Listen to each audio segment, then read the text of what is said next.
Credit cards part two. Now, legally, I'm not a financial advisor, so I can't give you advice that is going to be something that I'm just like you. I'm a guy that had screwed up credit or had no credit, and I just got my credit straightened out, and I learned how to play the system so that it's to my advantage. Now, I know there are some rich financial advisors out there who will tell you that you can't get advantage against the banks, but I'm sorry to say that you can. I've got banks, I've got lenders literally trying to throw money at me. I mean, literally, they send me stuff all the time, and I realize people get those sent out, but my stuff is not like this high interest crap that you get in the mail where they're just trying to get you to take a loan that they know you can't afford. It's not like that. I'm talking about from legitimate banks, my credit union. They're just begging me to borrow money because they know that with my credit score and my payment history that I am going to pay them back. And I'm going to pay them back, and they would make money off me, and they're going to be happy. Now, they're not going to make that much money off me because I pay stuff off real quick, but they at least look at it like, hey, we're getting these fees and we're getting stuff, and that's what they're there for. Like I said in the last video, it's a business. A bank is a business. A credit union is a business.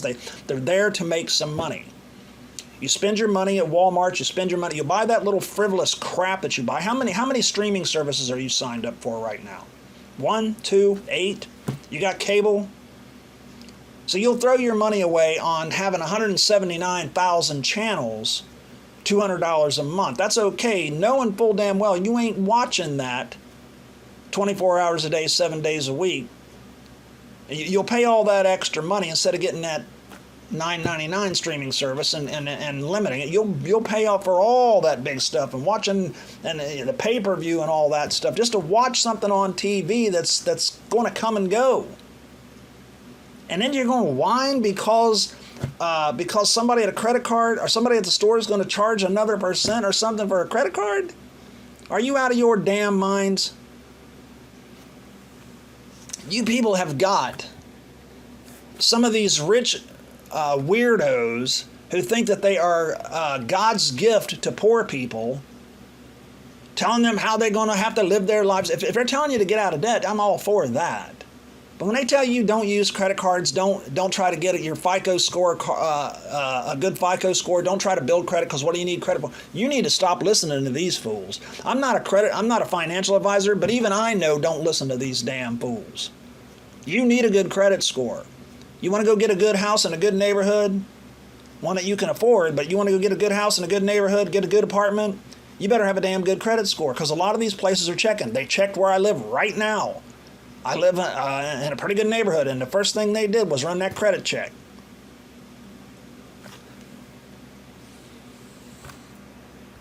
I've been using credit cards for decades now, for every purchase. I never pay any interest. I never pay any fees or charges.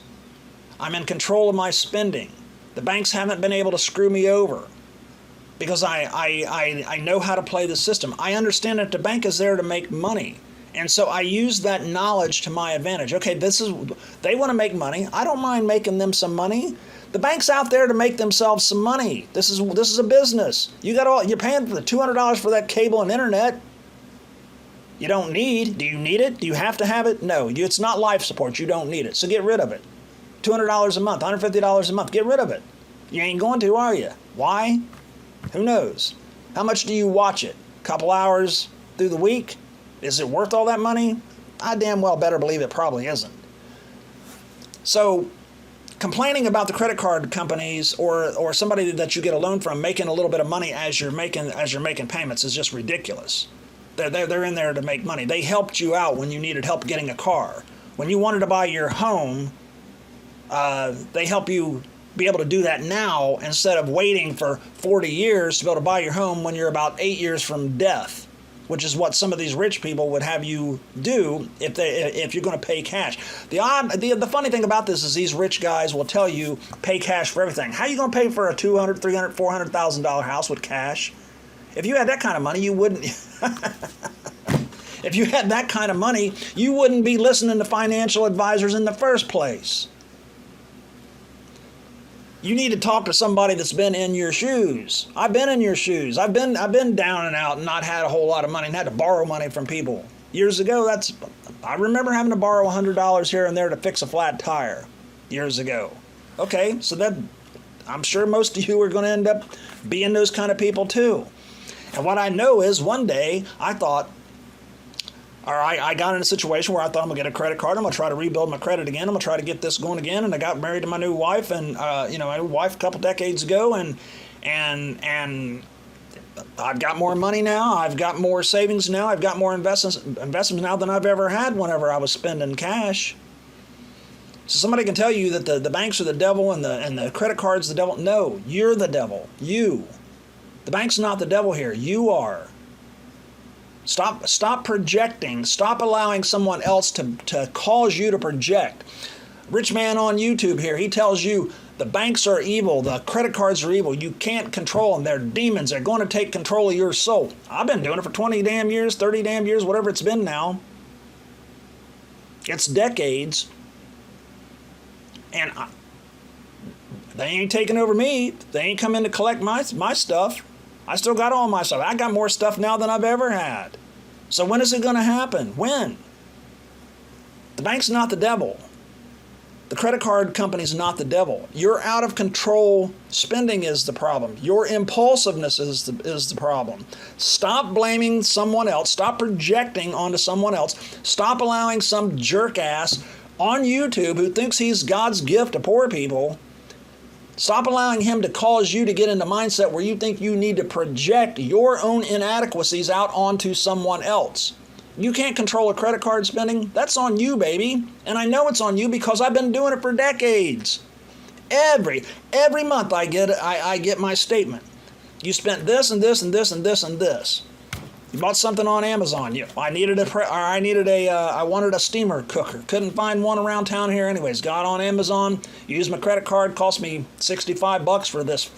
I spent in total about $100 on the most amazing steamer cooker setup that you would have. This thing would make any restaurant in town proud for about $100. Now, had I gone down to the restaurant supply place with my wad of cash, I would have spent about $400 on this same setup, and I know because I looked. But because I got a credit card and I decided to use my credit, I bought this thing online for $65 and added a couple little things to it. Now I'm up to about $100. Paid the credit card off, didn't pay any interest at all, didn't pay any fees, didn't pay any charges, got exactly what I wanted. I'm sorry, where's the downside to this? Oh, that's right. This guy online said credit cards are the devil. Credit is the devil. The banks are the devil. Now, I'm sure that there's some bad lenders out there. Don't get me wrong. I'm not denying that. But there are laws and regulations in place to keep them in line. And as someone who has got a stack of credit cards and who has taken out like car loans, I'm telling you that if you think that they're out to get you and that you can't win against them and that every time you use a credit card, there's going to be a little devil on your shoulder telling you to spend and buy everything in sight, you might need to get some psychiatric help. You know, this stuff is not, it's not the devil. You've got to stop thinking like that. My wife used to think like that. She wouldn't even get a cell phone. It took me 3 months. I literally had to go buy a cell phone and make her take it. I had to do that with her first flip phone. And then I'm like, well, we need to upgrade you to a smartphone. Oh, I don't want no smartphone. She would not take a smartphone. I literally had to break her phone and go buy her a smartphone to get her to do it because I needed her to have a smartphone, and she was not willing to do it because I needed her to be able to get texts, and the flip phone she had wouldn't do it. And her flip phone she had was very old and starting to become incompatible with the cell tower upgrades, the technology. It was growing. The technology was growing beyond the phone, but she would not give that phone up. And that's because she's thinking, oh, them smartphones are the devil. Well, I need you to have a phone that's going to work. I need you to have a phone that can get texts. This is important. This could be life, life or death kind of a thing. And so I bought her smartphone, and she actually ended up loving the smartphone. She uses that thing all the time now. And that's the thing is, some people are afraid, like my wife. She was afraid of credit. Now she's not. She was afraid of the smartphones. Now she's not. She was afraid of cell phones. When I gave her first flip phone, she was scared to death of that. Now she's not. Why? Because I introduced it to her. Sometimes I have to be a little coercive to make her know that it's going to be okay. And then once she tries it out, she realizes okay. And it's the same thing with credit cards. It'll be okay there, Gump. It'll be okay, Forrest. Stop letting, especially one single man here on YouTube who thinks he is a guru, worth a few $100 million, and he thinks he should be able to preach to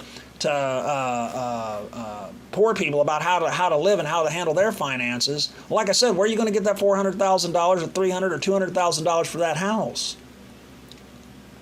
You're going to have to go to the bank. You're going to have to get a loan to get it. And the problem is if you have a bad credit score, guess what happens to your APR? Yeah, that's right. You get screwed. You get a better, and I know because I helped my daughter and her husband get their credit score up. They were looking at buying a house. They got to go get a loan. They found the house they wanted, but their credit was so bad that the interest rate, the APR was horrid. So I told them, don't buy your house yet. Let me put you as an authorized user on one of my cards. Their credit score went up 75 points because I put them on as an authorized user. 75 points it ended up going up once they had gotten on and some time had gone by to help build their credit up. And it ended up driving it up like 75 points. That was enough to get them a much better APR. And so because of that, because of having some a better FICO score, they got a better interest rate, which saved them money. Now, I'm sorry, where again is the bank trying to kill you in that? Where again is the bank the devil in that? Where in the hell is the problem with using the credit card in that? Any money that I've spent in finances and fees over the years would be saved. So if I've got no credit and I go in and get a loan for a house, I'm going to get really crappy APR, right? But if I had used the credit card for every purchase and, oh my God, I paid a couple extra % on purchases here and there, I've lost money. Oh, but that's right. Now my credit score is so good that I'm going to be saving a ton of money on house payments every month for the next 40 years or 30 years because I used that credit to build up my credit score before I bought the house. Again, where's the downside? I'm not a financial advisor, but it feels like sometimes I should go down and get accredited or something, whatever the hell they do to become a financial advisor legally. I feel like sometimes maybe I should so that I can actually help people legally instead of having to just do this in my spare time. If you have the personality type that you're impulsive, stay the hell away from credit cards. And I'm going to say it again like I did at the end of the last video. Stay away from credit cards if you are impulsive, if you can't control your spending, if you're that out of control. But if you're that out of control, you need to go get some kind of therapy. You need to go talk to a psychiatrist or some kind of psychologist, somebody that can help you get your life under control. Because my guess is if you're out of control with your money, that is just a symptom of a deeper problem. Y'all have a great day. I'm not a financial advisor. I'm just some dude here rambling on about, what I ramble about. Y'all have a great day.